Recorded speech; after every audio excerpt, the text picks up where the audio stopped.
On this episode, I'm going to be showing you how to solder wire together without having to use all these expensive equipment, a fast and easier way to do it. So stay tuned.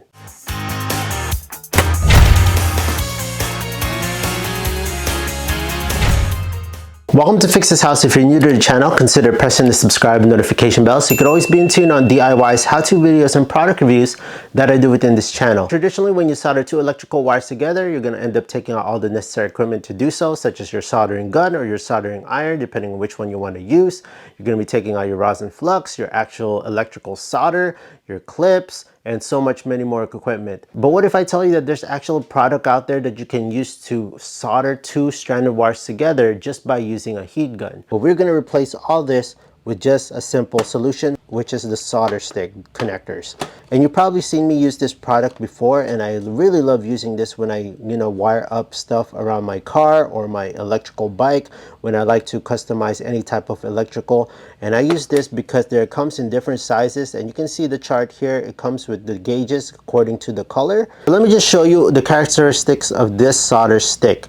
It looks like just a regular plastic tube, but on the end it has these blue rings or red rings, yellow rings, it doesn't matter which one you choose, but that actually shrinks when you heat it up, and it will go and clamp against the actual wire to make it waterproof. This middle is actual solder itself. Right here is embedded inside each one of these tubes, which makes it super convenient and easy to use. So the trick that I like to do with these stranded wires is I like to give it a little flare on each one of them. This size gauge wire, I'm going to be using the red solder stick. Now if you look into the front of the packaging, it tells you what size you need per each.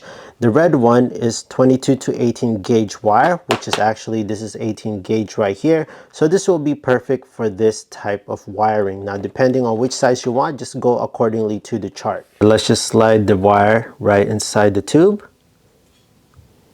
Now it's very important that the insulation passes this ring right there, and you're going to do the same thing on the other side right there.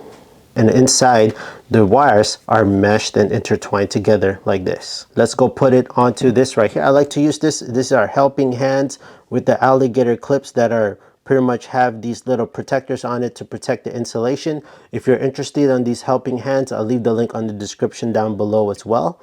And let's go clip this together on this alligator clips. I'm going to use my heat gun. Now there's a lot of heat guns out in the market. There's cheaper ones. This one's what I have currently, the porta cable, which has the heat adjustments. But there's a cheaper version of the heat gun that has the shielding on there, where you can focuses on all around heating with a simple connector on there. And I'll leave the link on the description down below if you're interested on this heat gun and the cheaper version that's more effective actually, that can go and have that shield attachment. So right away you can see that the solder is starting to melt, and it's starting to go in between all those wire.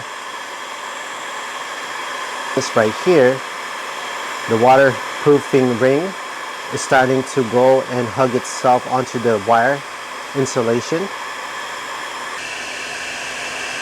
If you're wondering if the solder inside actually needs to fully melt and surround itself, you don't need to. Once it starts melting and you see that the tubing around here has shrunken already, you're pretty much good to go. Let me explain once again that this little tiny solder stick pretty much replaces all of this equipment right here, because this tube actually acts as the heat shrink tubing already.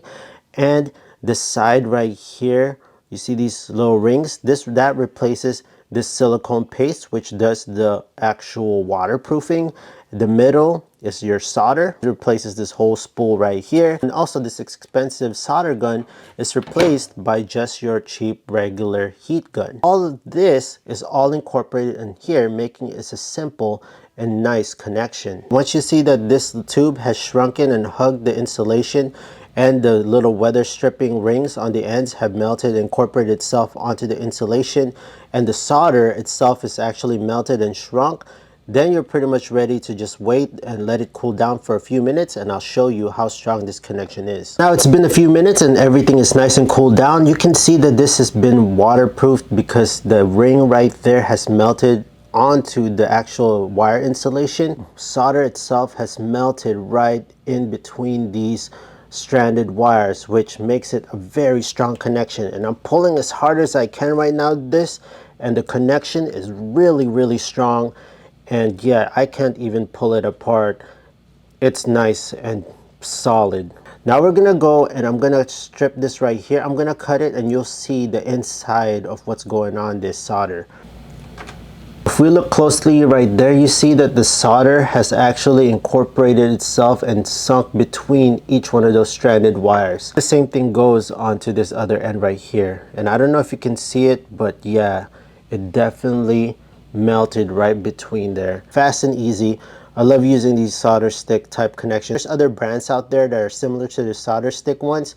And yeah, but they pretty much all work the same way. Less of a mess and less of equipment that you need to use. So there you have it, friends. It's called Solderstick and it comes in this 500 piece set, and it pretty much replaces your traditional soldering method, and it works just as great. Now, before I found this product, I actually used crimping methods and other types of ways to connect stranded wire, which pretty much comes apart over time because sometimes you use different tools to connect that crimp, and it pretty much doesn't get all the wires and pretty much falls apart. If you're interested on using this method, which is a great way of connecting stranded wire, especially if you have headphones that actually came apart and are coming apart, there's actually a little smaller size that can connect those headphones in place, and it'll solve it and fix your headphones perfectly. If you're interested on this product, Solderstick, I'll leave the link on the description down below, and it replaces all those equipment that you need to do to solder wires, and it's fast and easy and less of a mess. Once again, friends, if you found this video super helpful, please hit that big thumbs up,